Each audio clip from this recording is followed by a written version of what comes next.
Hey, today on the Barry Ferris Show Culture Shift, we have Alex Clark.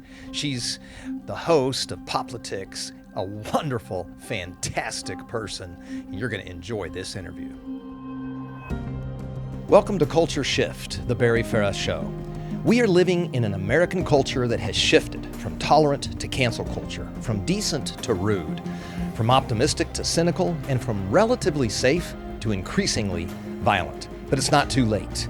I hope to equip you with a historical framework applied to current events so you can lead and get America back on track for good. Hey, welcome back to the Barry Ferris Show, Culture Shift. Today we have a fantastic and really fun guest. You know, our goal here is to shift culture back to what's good and just and true, and stuff that's more wholesome is just way more fun anyway. So speaking of fun, sort of the definition of fun, joining me today is Alex Clark. She's host on Turning Point USA's daily show on pop culture, Poplitics. Alex is crushing it in this space. So we've got her today, and what a blast. So Alex, first of all, what's your story? I mean, I know in addition to the blessing of being a friend to both my wife and my daughter. So what was it like to be you growing up? And just give us a little visibility into you. Well, I grew up in southern Indiana, right across the river from Louisville, Kentucky. Oh, okay. Ohio River area. Yeah.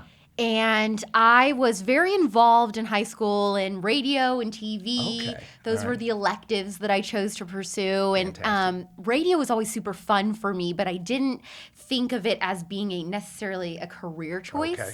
All right. I just liked it. Sure. And so right before I was going to go away to school, I was going to pursue a career in fashion. I heard my favorite morning show hosts in Louisville, Kentucky talking about how they were looking to hire an intern. And I just wanted to meet the hosts. So you thought, I'm going to do this. Yes. And I just wanted to meet them so bad. And so I applied to be an intern, get some college credit, get some gen ed out of the way, and then I thought I'd go away to school. Fantastic. Good thinking. Well, very economical. I was 18. Very efficient. Exactly. And I was 18 years old, and I had been an intern at this radio station for 1 month on this morning show, and they just said, Alex, I think that this is what you're made to do. I think that you should reconsider your career choice. That is fantastic. And I remember just being like, well, I don't know anything about radio. I mean, I talk on your show or whatever, but I don't know how to turn a mic on. And so I said, okay. So they said, audition for this spot. If they pick you to be the sidekick on their morning show, it was the pop radio morning show there, then you should do this. If you don't get it, then go away to school, pursue fashion. I just thought, okay, well, no brainer. I know I'm not going to get this job because I don't know anything about radio.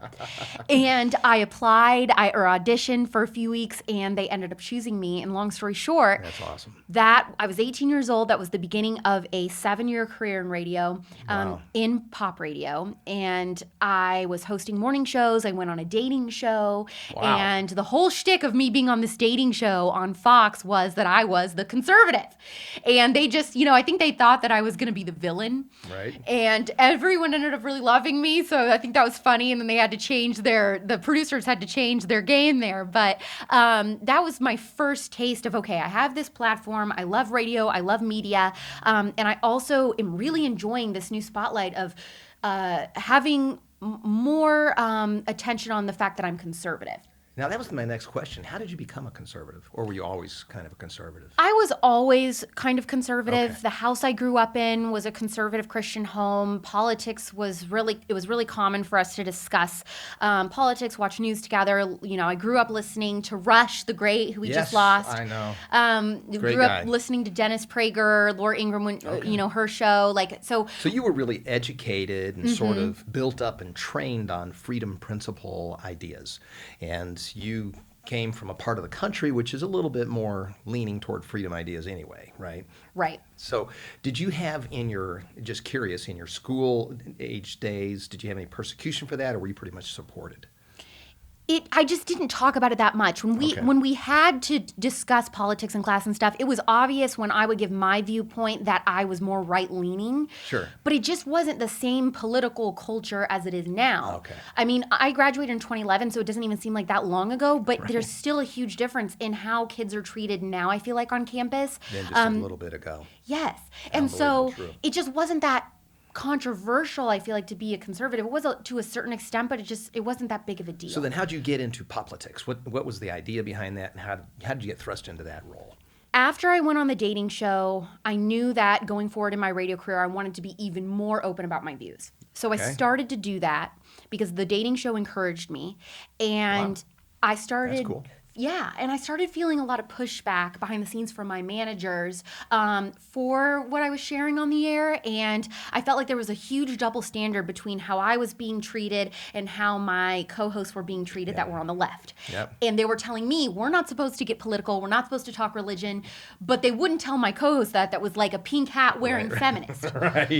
She could talk about whatever. I couldn't say anything. Right. And I knew it was going to get worse and worse, and it was basically, okay, I can either quit and try to pursue something else, or I'm going to get canceled. Right. I could feel the pressure rising in the environment that I was in. And I just started really praying about it. And I was like, God, I know that I want to do this show where I cover pop culture still, like what I'm doing, but I want to be able to talk about my conservative beliefs. I wish that there was a place that I could do both. And right as I had been really praying about that and thinking, maybe I'm just going to have to quit and just, pray something's going to happen. I didn't know if I'd have to move back in with my parents or what in the meantime. But I just knew that it was getting to be such a toxic environment to stay working at the company I was at as a conservative. So did they call you, or did you meet Charlie, or how did you get into Poplitics? So Charlie and Turning Point DM me on Instagram. Okay. They say, we're a huge fan. You've come to our events before, because I'd gone to some Turning Point events. Okay. They said, you're super loud and proud on social media. We love it. And we'd love to fly you out to Phoenix to tour our headquarters and meet Charlie. Perfect. And I told them. When was this? How long ago was this? This was in May of 2019. Okay. All right. So it's fairly recent. Pretty recent. So I've been doing But you've Poplitics just for a found year and a like half. that. It's been so incredible. I mean, I had a vision just to do the show, and then it quickly morphed into, I felt like I was being called to create more than just a show with Turning Point. It was to create a community for young women. Oh, that's great. And I feel like young women are we're really ignored in the conservative movement. Yeah. Almost all media, almost all shows, I think, primarily target older men in the conservative movement. Interesting.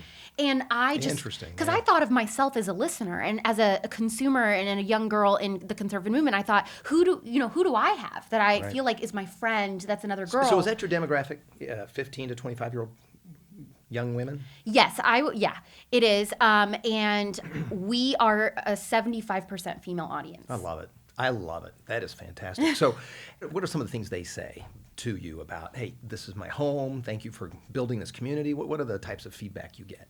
Oh, so many people that just feel like I've always been conservative, but I just didn't feel like I had a place in the conservative movement. I was too scared to share my beliefs because I feel like I don't fit in. I do like keeping up with the Kardashians, but I'm also conservative. I like small government, but I like the Kardashians. Like, where do I go? Where do I talk Bachelor and talk about why socialism sucks? That's too funny. There wasn't anything like that. What is pop culture? Like, what's the definition of pop culture?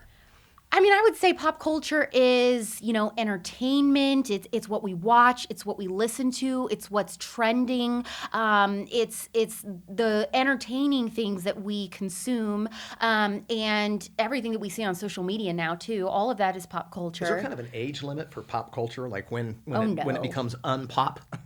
No way. I mean, everybody says this. Does it go up to like 43.5 or something? After that, you just have to recycle back to the earlier part of it to be into what we call pop culture. Some people say to me, I don't know if I really like pop culture, if I'm into pop culture, can keep up with it. And I'm like, do you listen to music? Yeah. Do you ever watch TV? Yeah. Then you're consuming pop culture. And the thing is that... What if you just watch shows that are like 14 years old? Then you're really hoes, aren't you? Are you talking about yourself? Oh, I would. I just know people like that. I have a friend. I have friends. They're like that. All right. So pop culture doesn't have an age bracket, but let's be honest, it kind of sort of does, right? Mm-hmm. I mean, it kind of goes after the young people because, as I understand it, it really does feed into really what, back in my day, the concert culture. That was kind of the bleeding edge of pop culture.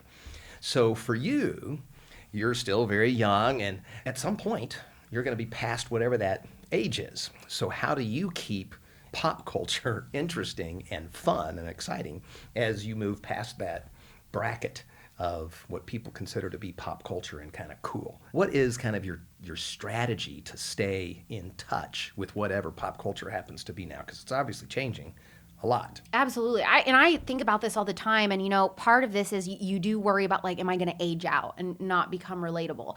I think part of the way that you don't do that is you have to be a fan of the same stuff and literally be consuming it at the same rate as your audience. Right. I'm not just reporting on it and I have no idea what's going on. I'm just like reading news articles, and I don't actually have like feelings about it, or I'm not a fan of these celebrities. I am just as much of a fan and avid watcher of all the same So the stuff. reason you can do it is it's in your soul. Exactly. And you can birth it because it's in you. I love it. You have to that's love great. it, I think, to really talk about it. That's really good. I think that's great, and that's why you're so good at it, and you got so much energy and passion for it. So what's going on right now that you see that's just kind of middle of the road? It's not hurtful, it's not necessarily helpful, but it's just fun. What are some of the things in pop culture now? I would say that one thing is Gen Z now has really, they've taken the front here of the culture war. It's not millennials. Right. So Gen Z is the age group that's currently in high school and college. Right. And They go up to about 26, I think. Correct. 25, 26, something like that. And so I'm the very low. I'm like a young millennial. Right. And then there's Gen Z after me. And so Gen Z now, they're the ones deciding fashion trends and things like that. And they've decided that you should not part your hair to the side now. Oh. You can only part your hair in the middle. Now that's kind of would be a real problem for me. Yes, they do not like side parts. They only like middle parts. And skinny jeans are uncool. So things to know. Wow. So you're already feeling it. I mean, you're already seeing that. Oh, yes. This is happening. All right. So you are a conservative voice, and you're doing that in pop culture in a world that most people don't understand the same way you do, because it seems like most people that are good at that tend to be liberal. I mean, most people that are artists, it seems, are liberal, but you're conservative. So in addition to being really good at it, you've got to feel called to it. There has to be something in you that felt like, I'm called to this venture. Do you feel that way? Oh, Do you feel like God's absolutely. called you to be a part of this? Yeah, I definitely felt that, especially with the whole, path that led me here. I totally felt like it was the Holy Spirit, because everything was so easy. Every door that opened, it was so easy. The transition of moving across the country, I didn't know one person here. I don't have family here. I don't have friends, and everything with Turning Point reaching out to me right after I had been on my knees praying about That's it. fantastic. I knew it was a God thing. That's great. And, I feel like, when you talked about, like, are you worried about aging out and all those things and not being relatable? I don't feel that way, because I'm a fan, and I feel like then the audience trusts me. Yeah. I don't seem like an outsider talking about people that they Right. care about. Right. I'm It's just something that's in you. Yeah. So it's just coming out of you. And for example, I'm a massive Taylor Swift fan. I'm the biggest Taylor Swift fan. She's the background on my phone. And so That's it's not great. like when I trash Taylor Swift's political views when she's Right. spewing off all this left-wing Right. stuff. It's not like I'm just dragging her and But you love I it don't when care. she's performing. Yeah, And but she- I do and- love her, and Yeah. I think that she has good intentions. She's just lost. And so people, I I think, wonder what she would say to that. well, she would say the same thing about me, I'm sure. Here's something that's really interesting. You're young and you have passion, and you have already converged. Now, convergence is something that we talk about in the executive coaching world.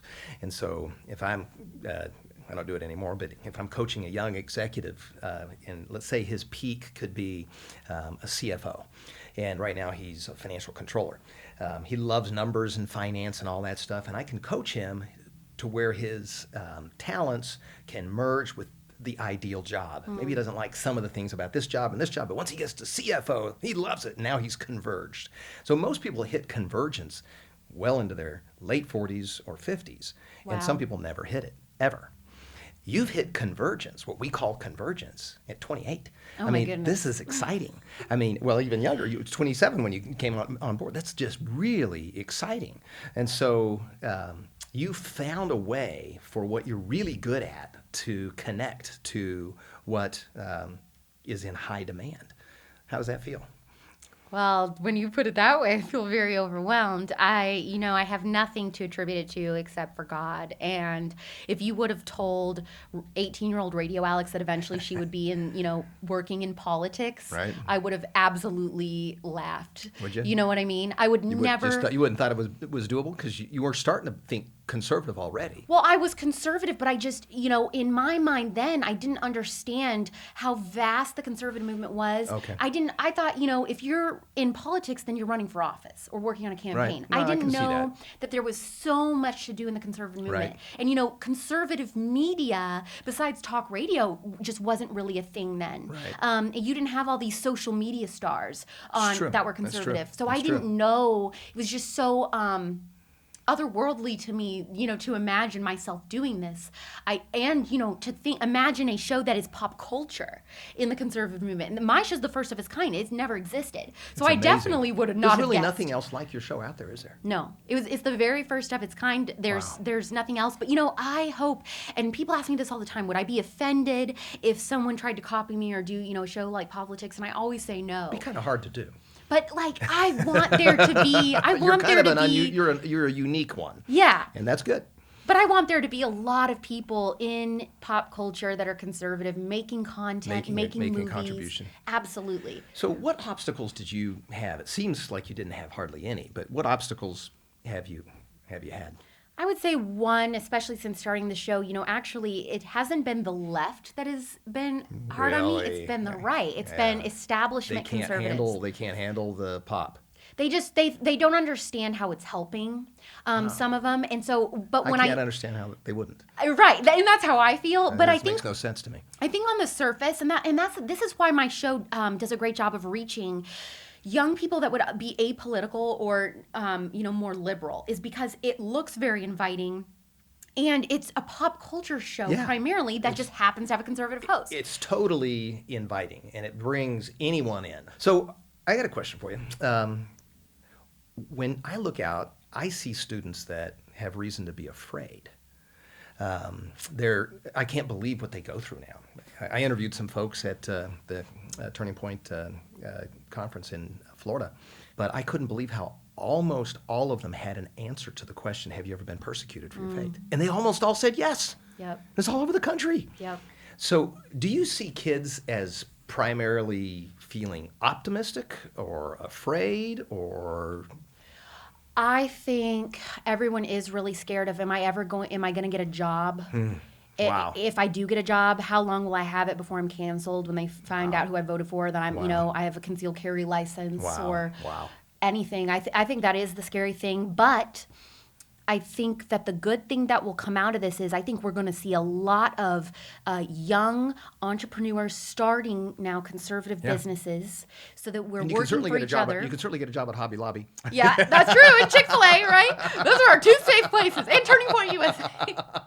That's it. Right. But I think that's going to be one thing that comes out of it, is we're going to start to build our own institutions. We're going to go neck and neck in culture. We're going to go neck and neck in education, healthcare. We're going to start having more people. And listen, there's power in numbers. That's true. So I think they're starting to We have realize. a lot of numbers. They just don't want it to be believed that we have a lot of numbers. Exactly. And I think so that's really the thing. Some of us are going to have to fall on the sword, right? Some of us are going to have to get canceled to save our friends. Right. We're going to have to go through that and be loud to help all these other people, because once one of us gets a little bit loud and raises our hand in class and says something and challenges the narrative, then you're going to have 5 or 6 more. You're probably not the only conservative in your class. You're just probably the only conservative that's willing to say something. Right. And that's the problem. Right. We're not alone. We know that that's not true. It's just you have to stand up, believe what you believe. And speaking of belief, you've got a deep, abiding faith in Christ, which is awesome. When you're going around to these different Turning Point USA speaking events, what is your sense of the opportunity? And I know that Turning Point's not a ministry in and of itself, but what's your sense of the openness now for young kids to place their faith in God? Wow. It's definitely, organizations like Turning Point are making that easier than ever before. We're helping with free speech causes on college campuses so that Christian conservatives especially, we, are allowed to speak our beliefs. Right. So I would say that's the biggest thing, is encouraging these kids and equipping them with skills and knowledge on, okay, what do I need to do if I am being discriminated against for my religious or political beliefs? Right. Whether that's hiring an attorney, all these different things. Right. We help them every step of the way, like providing them information on, like, okay, here's how we can fight this. Yep. If your school's giving you trouble on starting a Turning Point chapter, Right. like there's all of these different things. So good. I think we are helping that a lot, there's a lot of incredible stories that are coming out of kids, like I said, that are willing to speak out in class and encouraging others. Would you call yourself, just looking out realistically, all the folks that have been canceled? I mean, Trump gets canceled. Right. Larry Elders gets deplatformed. All of the things that have happened, we can't even list everything. Do you feel overall optimistic? Do you think it's going to be a slump for a while before we can kind of get our bearings and get back to having a true voice? Or do you feel like there's going to be a real pendulum swing and it's going to be quick, like 6 months to a year, we're going to have our voice back? Well, I think the worst of it was definitely right after the whole Capitol storming. Yeah. I mean, so many Right. people got kicked off. Right. And I think as much as it sucks, we have to play by their rules a little bit on social media. Sure. Just so we can hang on. Sure. And then I think, whether that's changing law or whatever, that's when we need to help start fighting back to protect free speech on these platforms. But I don't think you ever didn't play by their rules. I mean, you what did you do? But playing by the rules, you get flagged on Facebook if you say something like Election boys are integrity. stupid. Okay. But I mean, something so minor like that, they're okay, flagging. okay. So it's just like, it's really thought police off the charts. it's off the charts. It's beyond just talking about, of course, election integrity and saying phrases like that. Right. That gets you flagged. But Right. I'm saying beyond that, it is so severe. And I know this because we started a Facebook group for all the conservatives, Right. to be able to have a place to chat and stuff. And the things that they flag in there, I'm like, I would never in a million years Right. think that this is There wasn't, anything. there was a nothing there. But anyway. because this is what happens. It's a slippery slope, right? When you start Right. restricting some Yep. speech, all of it goes. And so you're seeing stuff that's getting censored that you never would have thought, even on the left, that they would censor. But they're doing that now. So I'm just like, I'm really strict on the rules in our group because I'm like, I don't want us to get deleted. Right. Let's just hold out, and then let's hope that we get some champions like in the Senate I think GOP or that's a whatever wise- that are going to fight. I think that's a wise move. It doesn't do you any good if you're not able to communicate your message. So, thanks for listening to my podcast once in a while, by the way. Tamara tells me you like it. I do like it. Why do you like it? I think, well, there's something, and I don't want you to take this the wrong way, but there's something fatherly about it. And That's like fine. but That's what it's attempt. That's actually my goal. But it's like it feels like I'm listening to a mentor and like giving great advice. It's easy to listen to, and you break everything down in such an easy way. And I'm not somebody that I don't like to get like extremely intellectual. I mean, I'm hosting the Pop Culture Show. My show's very silly, you know. Sure. It's just not my personality. Sure. But I still want to learn. And and sometimes I feel like I listen to conservative shows and it's like so over my head. I can't even absorb, sometimes what they're saying because they're just trying to be too wordy or whatever. And I just feel like it's very easy to listen to. It's not too long. Everything's broken down very easy. Well, thanks. Well, the goal really is to reach that Gen Z or young millennial population. So it's really your age group and under. The idea is that we can continue to promulgate freedom principles, but to give them something to work with, to give them something to have that they can sink their teeth into, but again, that it's not too... And that's what I feel. I feel like you're not talking down. You're giving us tools. That's the goal. To help build our own. But I feel like a lot of times when you listen to someone older doing a podcast, especially in the conservative movement, it's a lot of like, this is everything you're doing wrong. It's like Gen Z and millennial, but I don't feel that way from this show. And so I think that is really powerful. Well, thank you. That actually is the goal, because my real heart is to see people successful and for them to latch onto those freedom principles. And what would be a blast is if some of the folks that have listened to it come out of there, go run for Congress and make it. I think this would be a great time. I think if you're 25, 26 years of age, you could run for Congress right now. And in 2022, if there's ever a time that you would have a chance of winning, I really think by the time the pendulum swings fast and sharp. And I can tell you that there's a real high likelihood you could get elected. I'm not saying you want to run, but I'm just saying anybody in that age group. Run for they'd have a Congress, chance. get Yeah, involved in absolutely. school Anything. board, become a precinct committeeman, all of that. Exactly. It's great. Well, Alex, it's been so fun to have you on our show today. Thank you. If we could just give everyone something to go home with from Alex, what would it be? What would you want to say to everybody? I would want to say that don't listen to the lies of the left, that there's a stereotype of what a conservative is and what you have to be as a conservative woman, good. especially. A conservative woman can be anything. We can have any interest. We can be any color.